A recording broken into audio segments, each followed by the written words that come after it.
কিয়ামতের আগের দিন যাদের মৃত্যু হবে তাদের কবরের আযাব কিভাবে নির্ধারণ করা হবে। আমাদের অনেক নাস্তিক বন্ধু আছেন, তাদের খোঁচাখুচি করা অনেকগুলো প্রশ্ন আছে এবং অনেক সংশয়বাদী মুসলমান আছে যাদের এই প্রশ্নগুলো থাকে।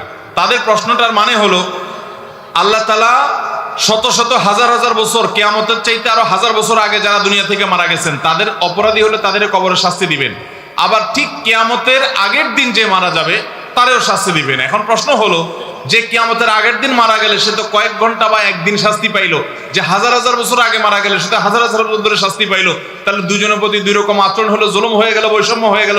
এটা তো আল্লাহ তাআলা করার কথা না। কিভাবে আল্লাহ সমন্বয় করবেন? আমরা বলি ভাই, আল্লাহ রাব্বুল আলামিন কোরআনে বলেছেন ওমা রাব্বুকা বিযাল্লামিন লিল আবিদ, তোমার রব বান্দার প্রতি জুলুম করবেন না। অতএব আল্লাহ তাআলা কিভাবে ইনসাফ করবেন সেটা নিয়ে তোমার চিন্তা না করলেও, একজনকে আপনি 10টা কিল দিছেন, কিল বুঝুন তো, 10টা কিল, 10টা ঘুষি দিছেন একজনকে, এই ঘুষিগুলা দিছেন হলো 100 টাকা ওজনের, 100 টাকা ওজনের 10টা ঘুষি দিছেন আস্তে আস্তে।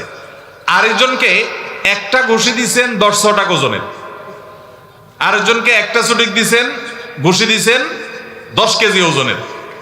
তাহলে একজনকে একটা দিয়া আরেকজনকে 10টা দিয়া সমান সমান হতে পারে কি পারে না?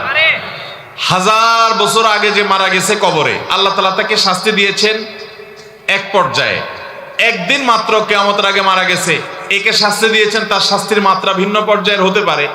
কিভাবে ব্যালেন্স করবেন, কিভাবে ইনসাফ করবেন সেটা আল্লাহ ভালো জানেন, কিন্তু আল্লাহ তাআলা ইনসাফ করবেন, তিনি জুলুম করবেন না। যার যতটুকু প্রাপ্য আল্লাহ তাআলা তাকে ততটুকুই বুঝিয়ে দিবেন, এর ব্যতিক্রম করবেন না। আল্লাহ বলেছেন হাদিসে কুদসিতে, আমি নিজের প্রতি জুলুমকে হারাম করে দিয়েছি, অতএব তোমরা একে অন্যের প্রতি জুলুম করবা না।